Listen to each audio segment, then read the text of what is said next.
Hello, my name is Kyle Davis, and I'm the Assistant Director of Fieldwork here at the Vanderbilt Genetic Counseling Program. And I want to welcome everybody today to the Research Roundtable. We'll hear from 4 alumni who are going to discuss their experiences with our research curriculum. Now, beyond the program role, I also serve as a thesis advisor, and I work on 2 projects here at Vanderbilt, the eMERGE Network and the Genomic Learning Health Systems Network. And Vanderbilt and the Medical Center are leaders in genetics research. And our program is uniquely positioned in this environment with a strong emphasis on research. Every year, our faculty produce groundbreaking work in genomics, bioinformatics, and related fields. The goal of our research curriculum is to help prepare students to lead original projects or contribute to ongoing projects. And the curriculum consists of 2 foundational courses in the first year and a series of seminars in the second year. And the goal here is to equip students with the tools needed to identify a topic, assemble a team, and execute their research project over 2 years during summer and the second year of the program. And I think the outcomes speak for themselves. Students have worked on a diverse array of projects, which you'll hear a little bit about. They also frequently present their findings at the major conferences hosted by NSGC and ACMG, as well as others.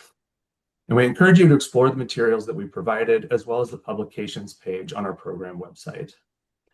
Now, today, we're fortunate to have 4 alumni joining us to share their experiences with this curriculum. And I hope this discussion gives you some insight into what makes Vanderbilt program unique and inspires you to think about the possibilities for your own research.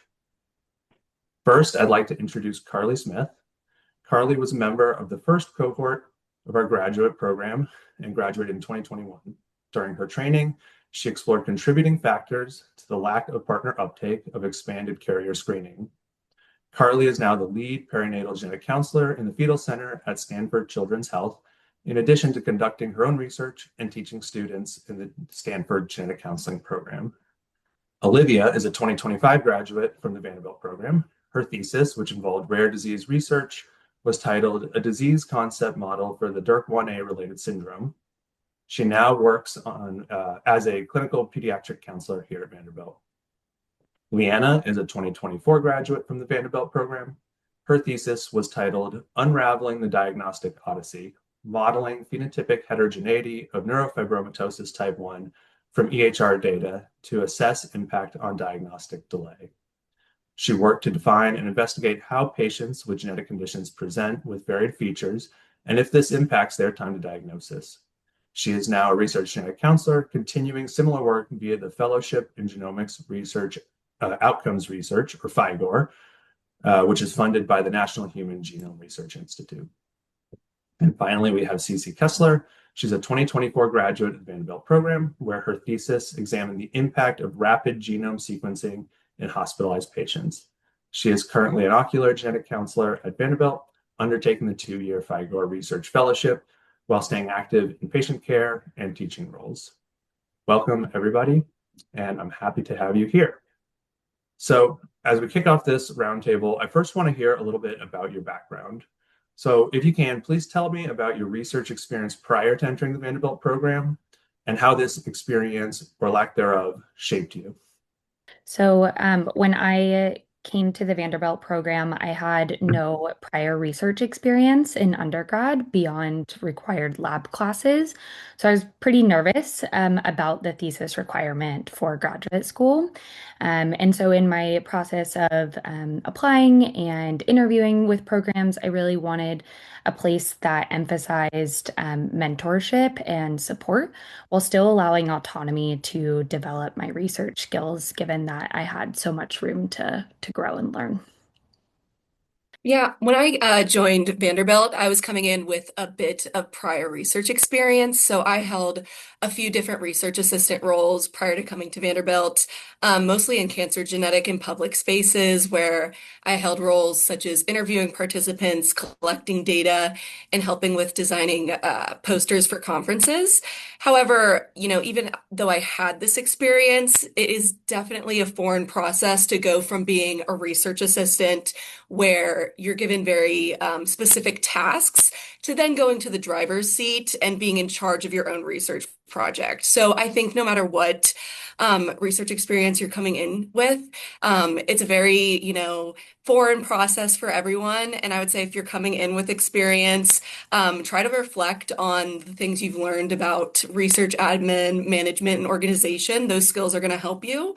And for people coming in with little or no experience, rely on the mentorship. That's what Vanderbilt's here for. And don't worry, you're on a very similar playing field to everyone else, just because most everyone hasn't undertaken a thesis before. So I had a similar experience to Cece, where I did have some research experience as a genetic counseling assistant. Got to do some mixed methods research through surveys and then some qualitative through interviews. And that kind of drove me to want to maximize my graduate school experience and do something different. So while I did have that experience, I was really seeking out a program where I could do quantitative research with data and numbers and things like that. I felt like it would give me, make me a better candidate or stand out a little bit in the job search. And Vanderbilt was always very enthusiastic about that. Yeah, I feel like my experience was more similar to Carly's with having little research experience before coming in. I had some like wet lab experience during undergrad, but that wasn't exactly the same as genetic counseling research. So I was also looking for a program that provides the level of support that I needed to mentor me through the project, and that's what I found here. Great. And I'm wondering if you can jump off there and kind of give us some examples of any specific interests or challenges or goals that shape your research path, kind of as you're coming into the program.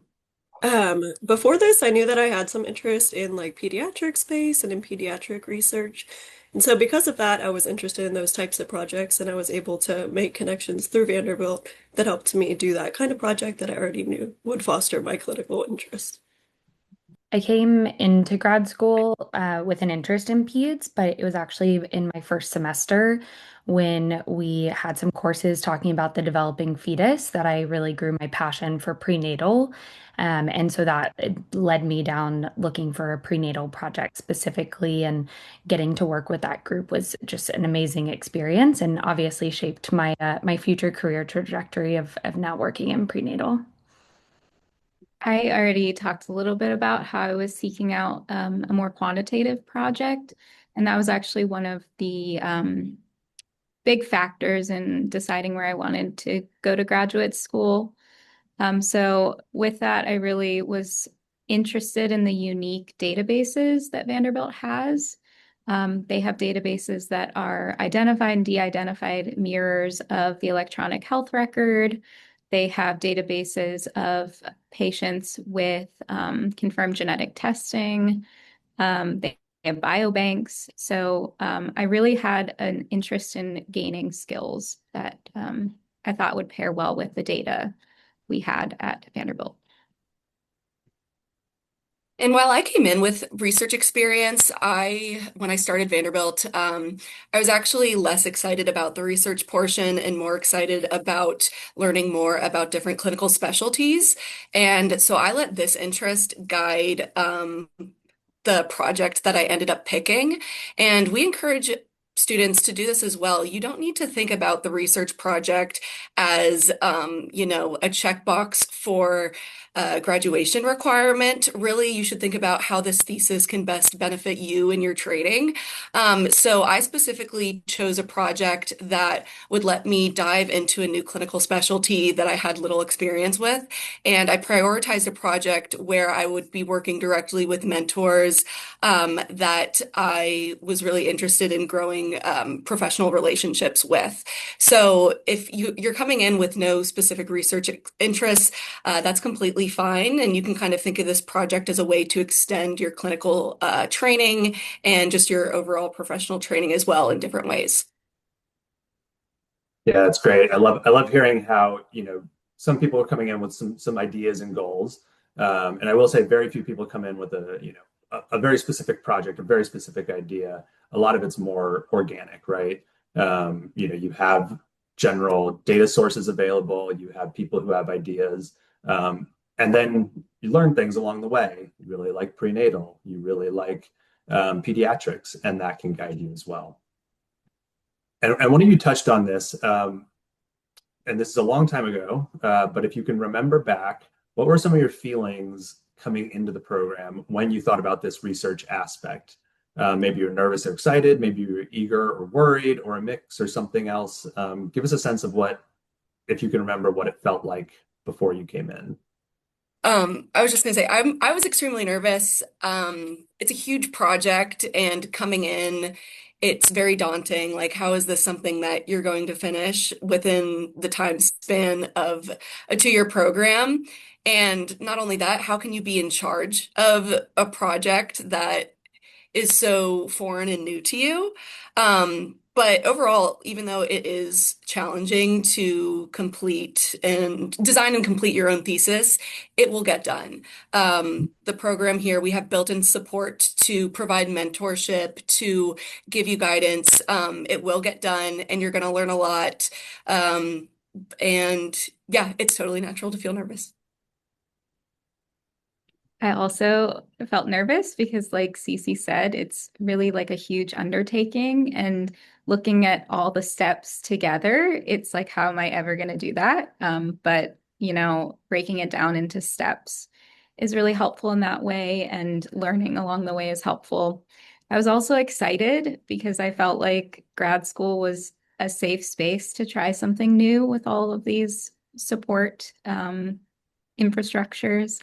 So I would just encourage you, you can kind of step out of your comfort zone too with research.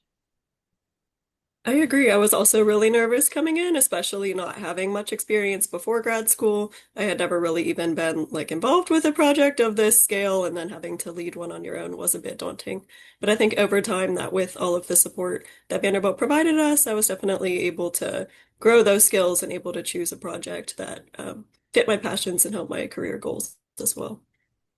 Yeah, I mentioned when we first started this discussion that I was really nervous, but perhaps in some ways I had ignorance is bliss because I didn't realize all of the steps that were involved in doing a project like this because I didn't have that experience.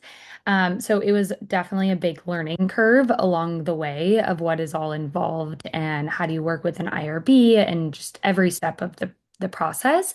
But as we've all said and emphasized that we felt support, and I think particularly it's interesting because I was in the first class, and then we have individuals on this panel that are in subsequent classes, and we've all echoed that sentiment. And I know that the program just continues to grow and evolve, and that network of support only strengthens with every class that comes into the program. Yeah, and I think that's right. And it's definitely evolved over time as we've learned things.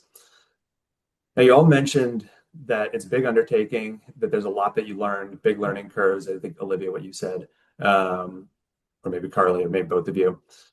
So, from a high vantage point, I guess I'd love for you to describe some of the skills that you took away. I know some of you took away some quantitative skills, some qualitative skills. So if you could just describe some of those research or other skills that you learned in the curriculum while doing your project.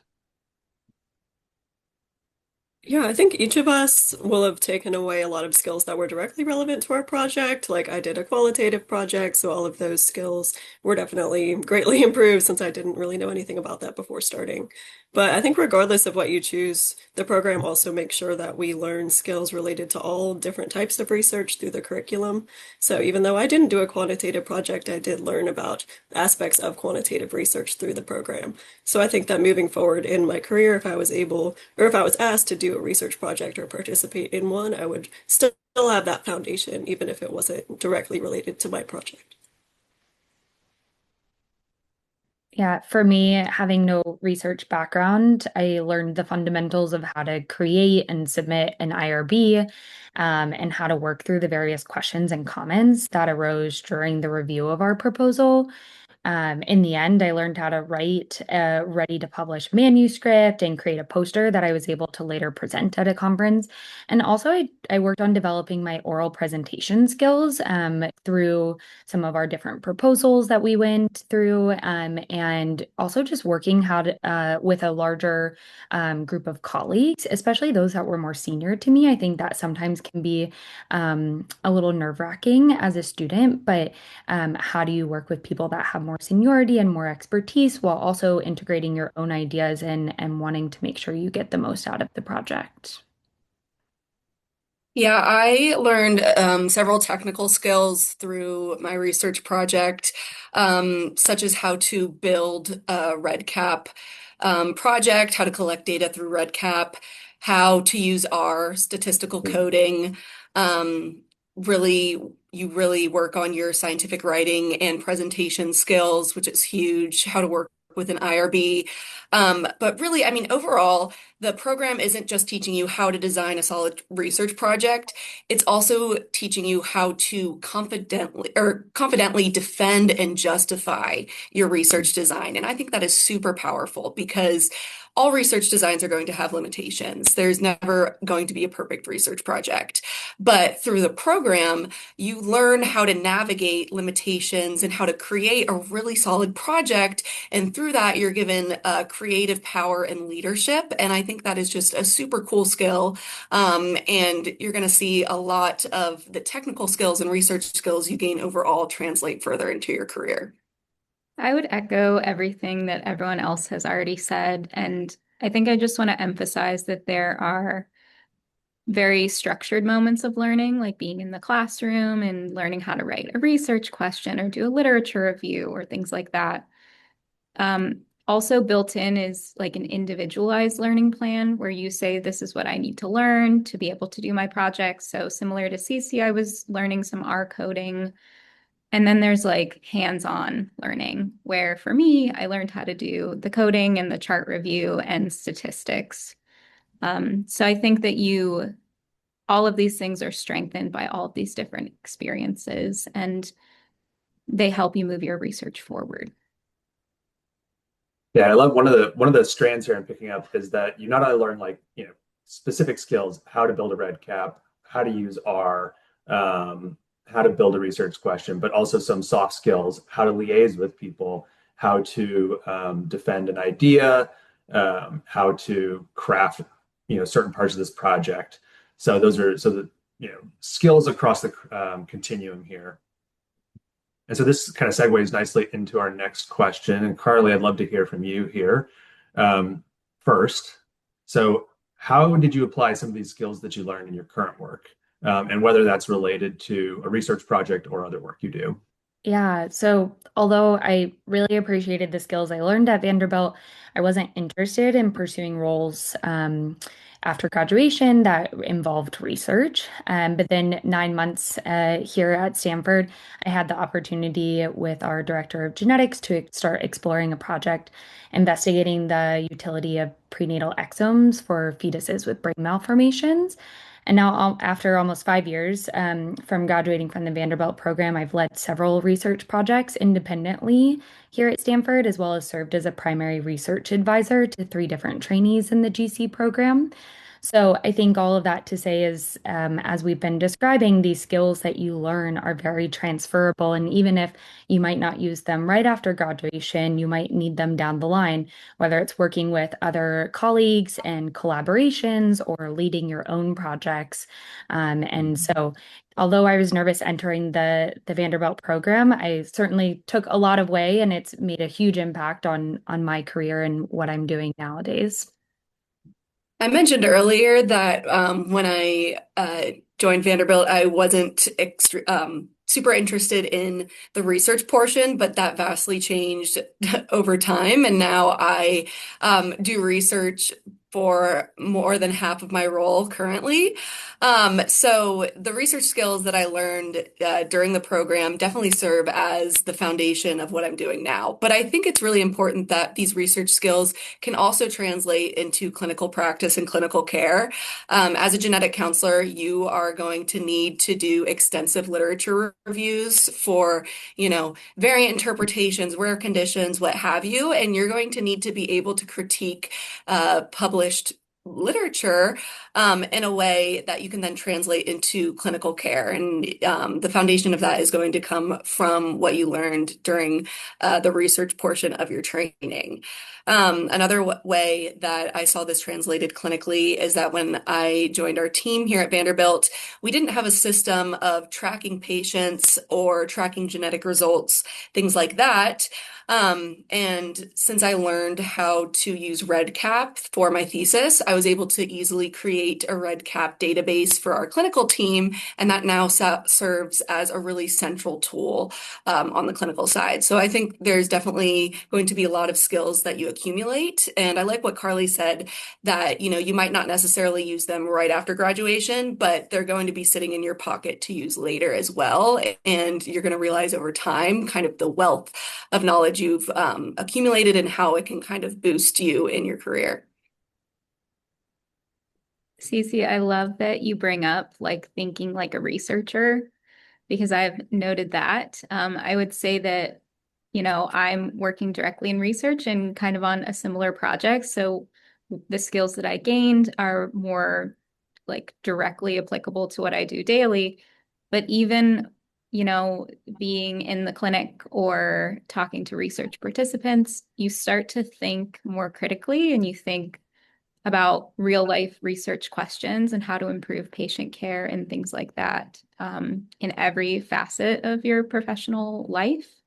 I've also worked on other research projects, and the skills have been transferable there too. Yeah, and I think on the flip side, I'm not really involved with research at all in my career right now. But like you said, Cece, every day is a bit of research as a genetic counselor when you get a new diagnosis and when you have to find out this type of information for families that involves research skills. So those are the skills that I continue to use every day. And because I knew I wanted to be clinical, I chose a project that involved interviewing families and talking with patients and their families. And the skills that I was able to learn through those interviews and through what the patients taught me through that project has helped me in my career every day as well. Yeah, that's great. And some of you noted this sort of, taking those skills, applying them to your current work. And I'd love to transition now to think about sort of professional trajectories after graduation. And Cece and Leanna, I'm particularly interested in your answers here. So how did the research curriculum shape your professional trajectory and/or open doors for your career currently? I can get started. So I have to say that I'm being presented with opportunities that I never expected to have so early in my career, which I think were directly related to the research and the networking and encouragement from the program. Cece and I both got to participate in two programs, so I'll just tell you a little bit about them. The first was the Advanced Research Training for Genetic Counselors, and it was a one-year 50% research effort between Vanderbilt and the University of Pennsylvania, where we had structured classes, we had discussion with colleagues at other institutions, and then got to perform our own research. And then a second program that we rolled straight through was the Fellowship in Genomics Outcomes Research, and that's a 2-year program. That's a little bit more choose your own adventure with mentorship and research projects, going to conferences and things like that. And I think that, doing having a strong research project really can set you apart if there are similar opportunities in the future to continue research or have these opportunities. Yeah, and I love what Leanna said earlier about how, gaining research skills will teach you how to think like a researcher, even in clinical settings where you're constantly generating research questions or thinking of ideas to how to explore how to improve patient care. And I think both of us after graduation, we had a lot of ideas and there were opportunities where we were presented with these fellowships and we had the research skills that allowed us to gain entry into these fellowships, which then allowed us to create new genetic counseling positions and further our research skills more. So it's been really exciting to see how both of our research training has bloomed, and it's been really exciting to see how research can advocate for genetic counselors and create new and exciting positions. And I think just overall, kind of the leadership skills we gained through the research program has really shined in our interviewing and conversations that we have with other faculty members, and has just allowed us to, navigate new positions that haven't previously been offered here at Vanderbilt. I think something that we've brought up a couple of times is the soft skills that you learn through the thesis experience. And I really appreciated that Cece and others mentioned how it can be transferable even to your clinical life or to teaching students, if that's an opportunity that might be of interest in the future.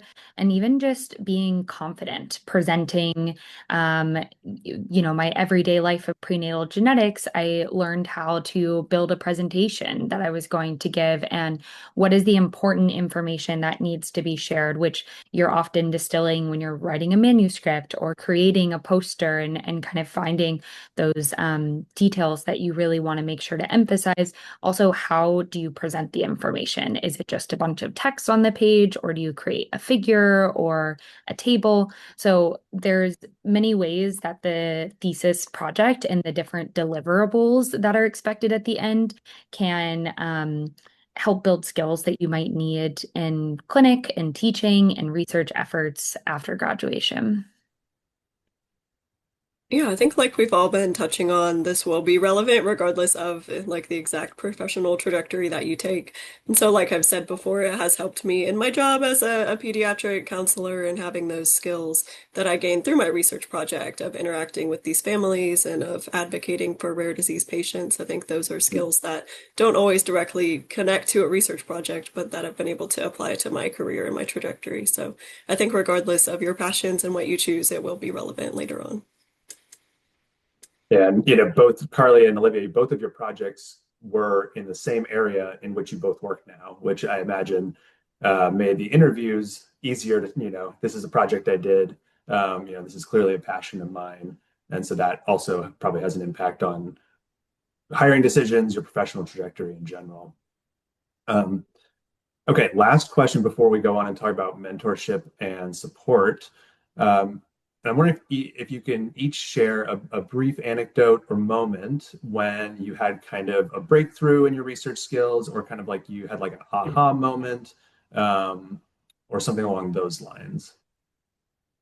I think during my project, there was a part where I would rely on my thesis advisors and my committee for a lot of the expertise and the content that I was researching. But then, slowly and then all of a sudden it transitions to where you as the student are now the content expert and the committee is asking your advice and your opinion on the questions you're posing because you have such a close relationship with your thesis project and with the current up-to-date literature that surrounds your thesis project. And I think that's really cool because you can kind of see in your interactions with the committee how you have become an expert in the thing you're studying. And it's just a very rewarding process. I think an example that comes to mind for me is that I knew throughout my project that I would eventually need to do some coding with my data. I think before entering grad school, like when I thought of coding, I just thought of like the software and the computer things that I did not know how to do. So it was kind of daunting to even figure out what that meant in a qualitative project and what that looks like. But I think through the mentorship that I got from my committee and from my thesis advisor, they helped me grow those skills. And eventually, after I coded my first interview, I feel like that was a moment that stuck out that, I actually got there and I learned how to do these things. So I think even though they're daunting in the beginning, like we talked about earlier, there's something that comes with that mentorship and with the support network that we have here that you're able to accomplish these things.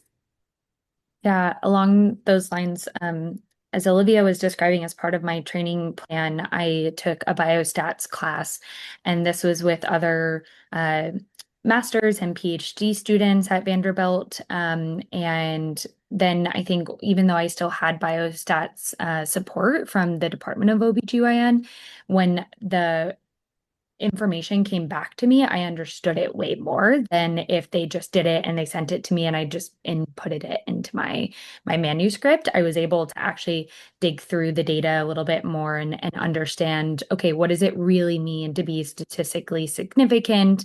And why did this not work out the way that we hypothesized, or different questions like that.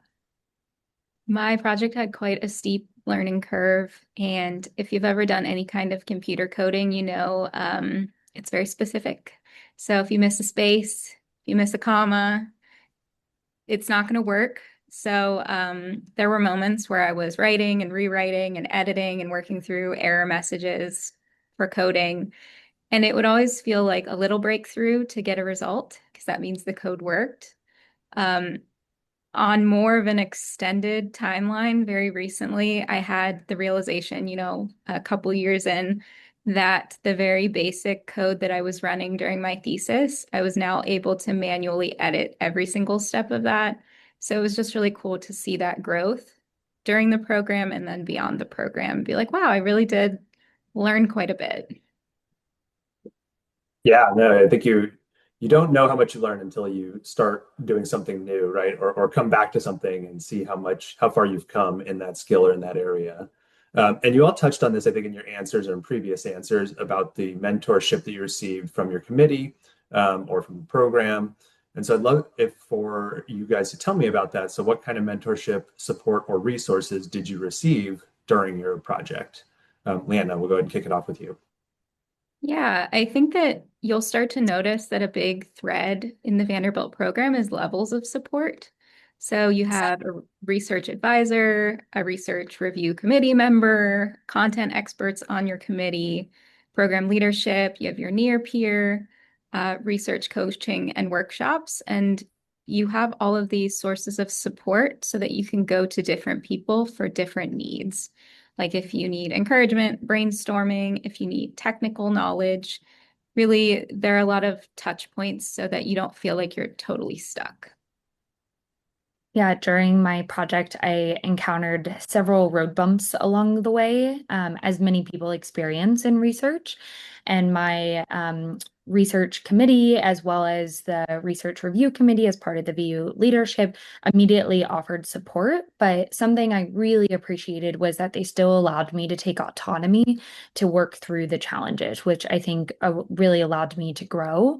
And this ultimately built my skills of resilience in research, which is really important, and helped me better understand best practices with both the IRB, but just how to create and how to implement research protocols.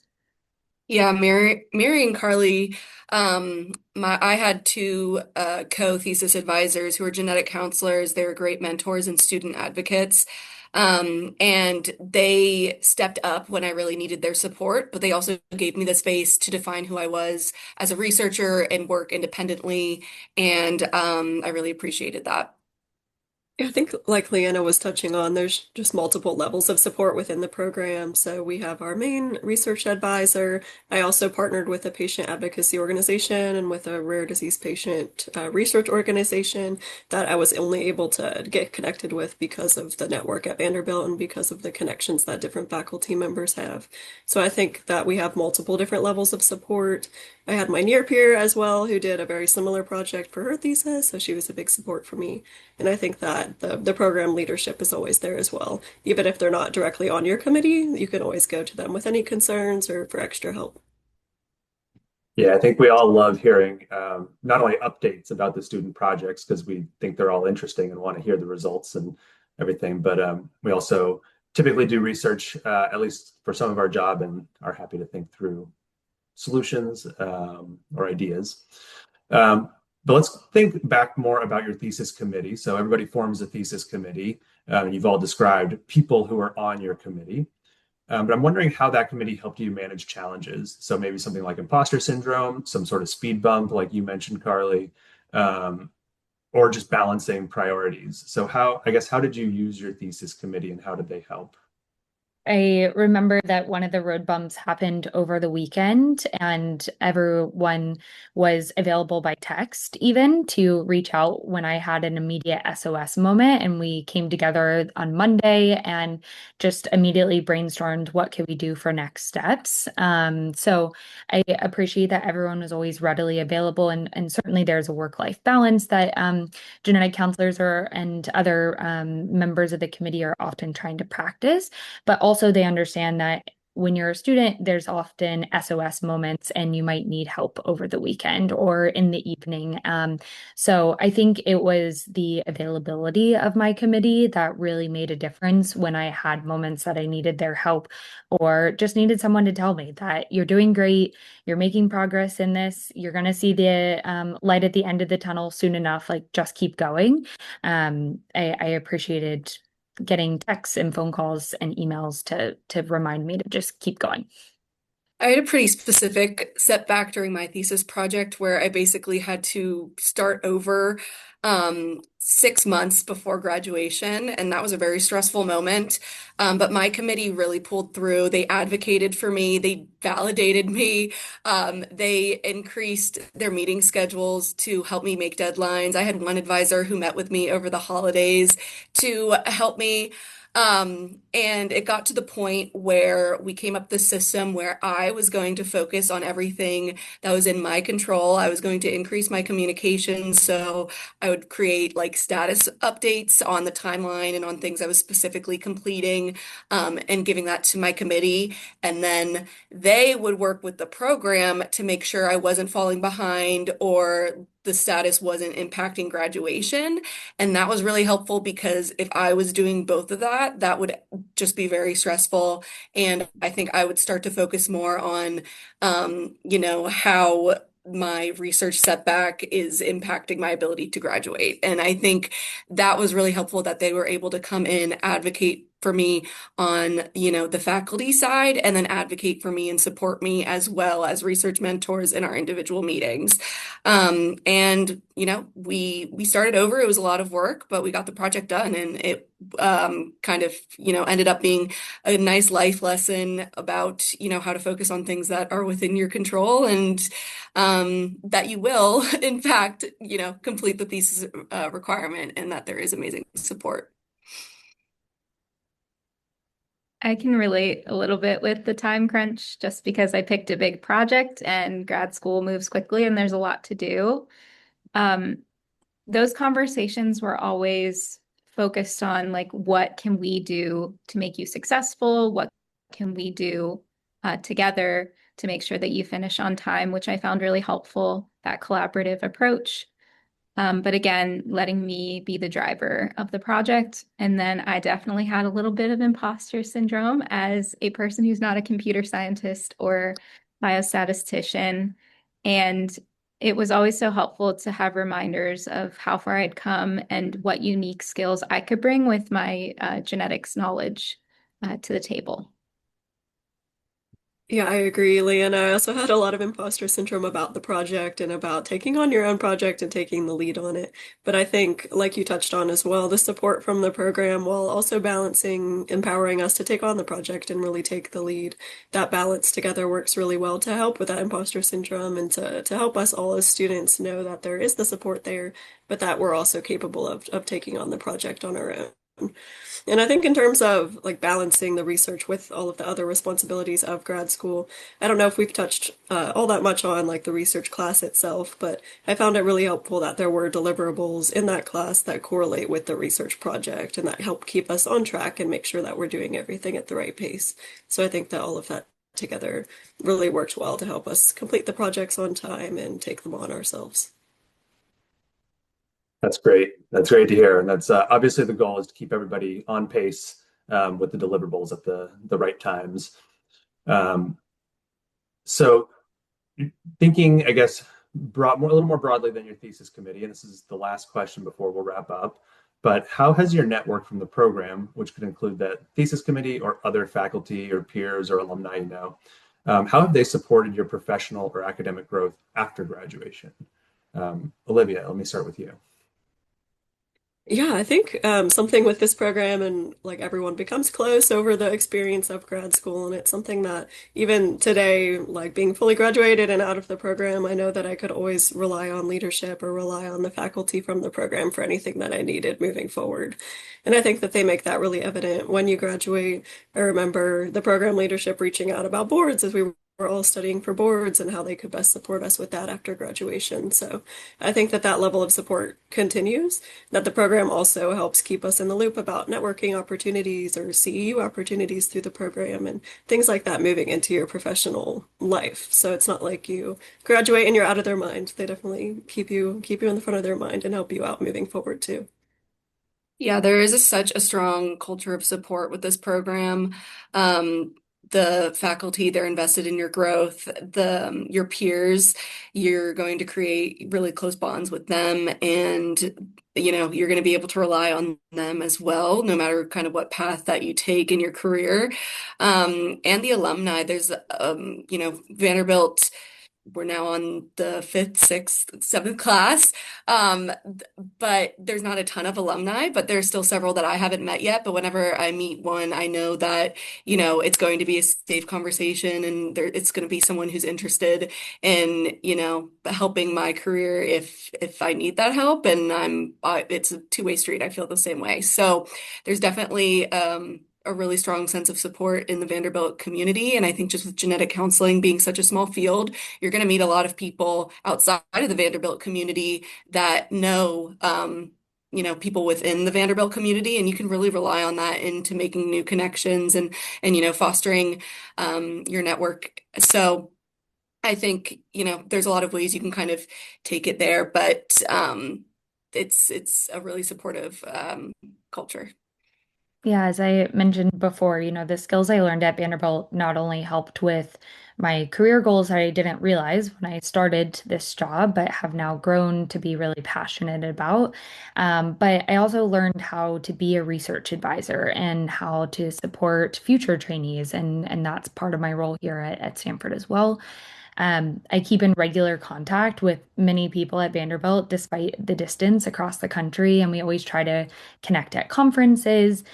Individuals have been helpful not only for my research endeavors, like including helping brainstorming. So I still do that with some of the prenatal faculty at Vanderbilt when I'm working on projects, but also they've been participants for some of my projects when we've needed interviews. And then also giving advice about my professional goals and journeys. And that doesn't mean only genetic counselors. There was a maternal fetal medicine specialist that was on my research committee, and she and I always get together at conferences and often have talks about what does the next step in my genetic counselor journey look like, and I think that's been helpful. But I also love that Olivia touched on being close with your classmates, and one of my classmates who does research still at Vanderbilt, he sends me papers that he publishes whenever they're about prenatal topics, which is great because I love to be able to support the work that he's doing. But he knows that that's something that I'll be interested in and maybe wouldn't catch in a journal just based on, all the different papers that are getting published out there. So there's lots of communication between faculty, former students, alumni, all of that. And it goes all the distance, even to California. So. And I guess to finish us off, I'll just say that our faculty and our leadership is so dedicated to constantly expanding the network as well, and looking for opportunities, encouraging us to seek out things that are maybe not as a traditional path. Sometimes I find myself in spaces where like I'm the first genetic counselor that someone's interacting with, or I'm the only genetic counselor in the room, which I think is a really cool place to be. And then there's just a sincere, genuine interest in what we want to do professionally, which is amazing in every conversation. Sitting down with someone and being asked, like, what is your ideal job? And then talking about how we can make it happen. Sometimes it takes a little while, but that sincere interest and expansion of network is just amazing. All right, thank you. Yeah, I love how we've gone full circle from before coming to what you learned and how it's impacted you afterward. And I think, I love hearing that you feel like we've created, Martha and Jill and myself created a network, an alumni network, and also just the work that you guys put in here at Vanderbilt to make your network too. And I think that's one of the things that makes Vanderbilt special is it's just a place where people want to be and they want to create that research, learn that new thing, do that new thing, be in that new place. That's one of the things I find exciting here. All right. Well, thank you for joining us. And I wanted to thank our panelists for providing such wonderful answers and insights. And we hope this has been helpful for you. We encourage you to explore the work from our alumni on our website and in the materials we provided. And if today's conversation raised any additional questions, we encourage you to bring those to the interview. We're always excited to hear about your interests and your questions, and our faculty would love to interact with you about that. And with that, we thank you, and we will see you soon.